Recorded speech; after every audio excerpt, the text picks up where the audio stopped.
Il y a eu un cas rare que j'ai eu l'année passée, début 2023. Qu'est-ce qui s'est passé?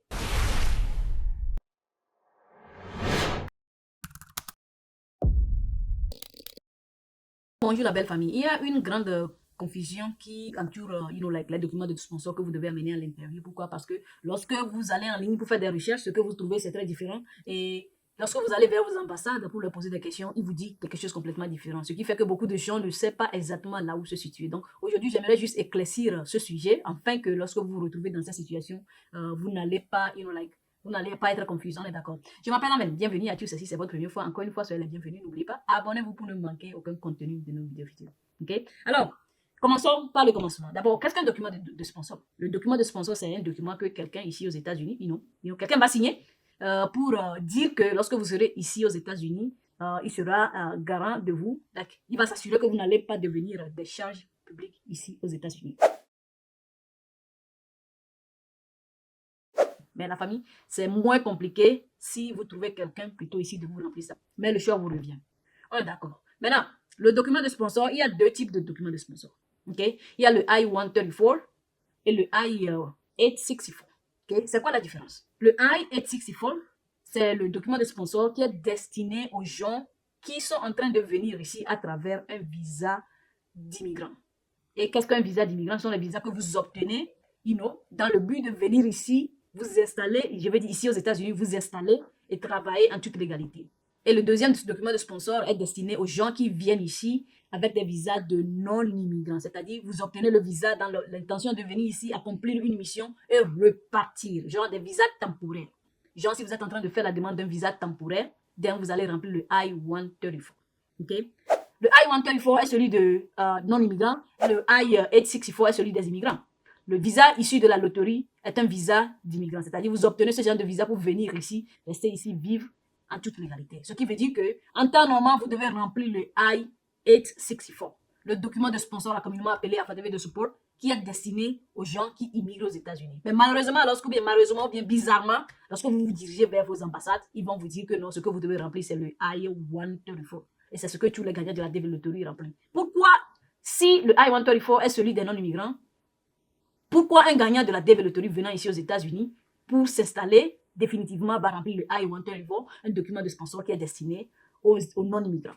Eh bien, c'est parce que les gens qui ont instauré la DV Lottery eux-mêmes, ils n'ont pas instauré le document de sponsor pour un gagnant de la DV Lottery. Genre, un gagnant de la DV Lottery n'a pas besoin du document de sponsor. Selon les gens qui ont instauré la DV Lottery. C'est pourquoi lorsque vous allez sur le site de vos ambassades, en tant qu'un gagnant de la DV Lottery, vous n'allez pas voir la liste, dans la liste des documents que vous devez fournir là. Vous n'allez pas voir un document de sponsor pour un gagnant de la DV Lottery. C'est réservé aux autres catégories de visa et non pour la DV Lottery. Mais la raison pour laquelle on vous demande de présenter ça, c'est parce que c'est un truc que les ambassades, certaines ambassades ont instauré eux-mêmes. C'est pourquoi vous allez constater que dans certains pays, on ne demande pas aux gagnants de présenter ça, mais dans certains pays, on demande aux gagnants de présenter ça.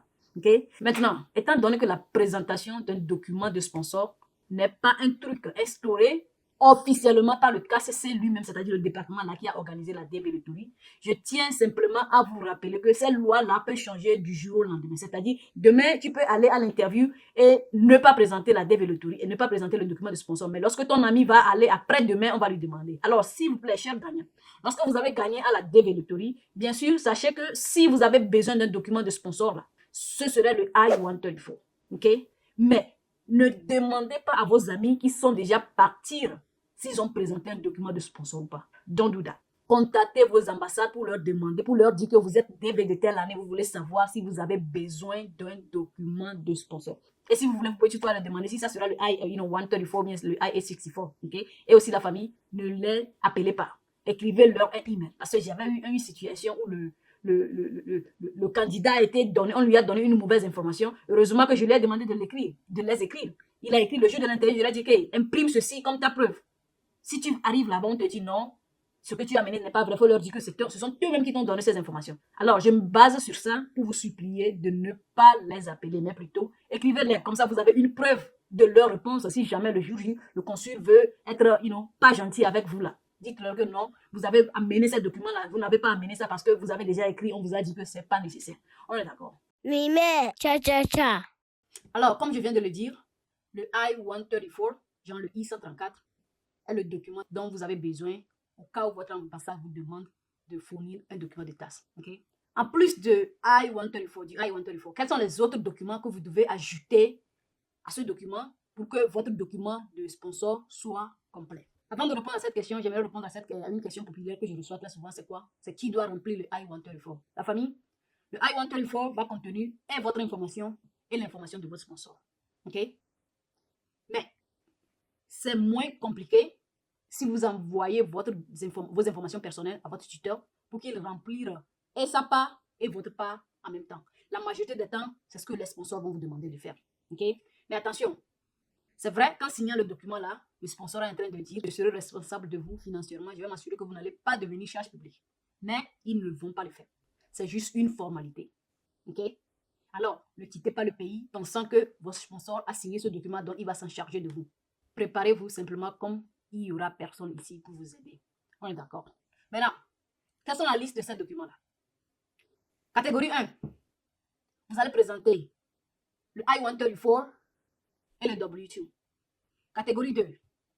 Vous allez présenter le I-134 et le formulaire 1040. Catégorie 3. Vous allez présenter le I-134, le W2 et le 1040. Catégorie 4. Vous allez présenter le I-134, le W2, le 1040 et soit le passeport ou bien la carte, la green card, une copie de la green card de votre sponsor. Maintenant, la famille, je m'explique. Vous n'allez pas présenter toutes ces catégories, les éléments de ces catégories que je viens de vous citer. Okay? Vous allez juste choisir une catégorie et puis vous présentez les éléments de ces catégories-là comme votre document de sponsor. Maintenant, comment savoir quelle catégorie vous devez choisir? Eh bien, la réponse va dépendre de ce que votre ambassade va vous dire. Okay? J'ai eu des gagnants qui ont présenté des éléments de la catégorie 1, du catégorie 1, d'autres 2, d'autres 3, d'autres 4. La préférence revient à vos ambassades. On est d'accord. Maintenant, il y a eu un cas rare que j'ai eu l'année passée, début 2023. Qu'est-ce qui s'est passé? Il s'est fait que le sponsor en question, après avoir rempli le I-134, a donné des documents de stage à notre gagnant. Jusque ce n'est ni le W2, ni le formulaire 1040. Donc, le gagnant était en train de chercher à savoir si le consul, comment on appelle, le sponsor lui a donné les bons documents. Et effectivement, on lui a donné le bon document. Et ce qui s'était passé, c'est quoi? C'est que le sponsor en question était quelqu'un qui travaille pour lui-même. Self-employed. Right? Donc, quelqu'un qui travaille pour lui-même n'aura pas besoin de documents de W2 comme un document de taxe. Bref, c'est pour vous dire que les gens qui travaillent pour une compagnie et qui se font payer, ce sont ces gens-là qui présentent le W2 pour faire le taxe. Donc, si vous êtes tombé sur un sponsor, ou il y a quelqu'un qui veut vous sponsoriser et qui vous a présenté d'autres documents de taxe en dehors du W2, il n'y a pas de problème. Ça peut toutefois marcher. L'essentiel là, il veut s'assurer que la personne a les capacités de pouvoir sponsoriser quelqu'un. Donc, peu importe si la personne est self-employed ou bien il travaille pour quelqu'un, l'essentiel qu'il a l'argent. Alors, ne vous inquiétez pas lorsque vous vous retrouvez dans une situation pareille. Okay? Et rappelez-vous, il est très important que vous parlez à votre ambassade pour savoir quelle est leur préférence, pour éviter des surprises de la dernière minute. On est d'accord, la famille? Et le plus important, rappelez-vous, ne les appelez pas. Écrivez-leur un email pour pouvoir garder ça comme preuve au cas où, juste au cas où. On est d'accord? Je m'appelle Amé. Toujours un plaisir pour moi de vous servir. Vous avez des questions, je vous encourage vivement de les laisser dans les commentaires. On se dit à plus. Bye bye. Mime, cha cha cha.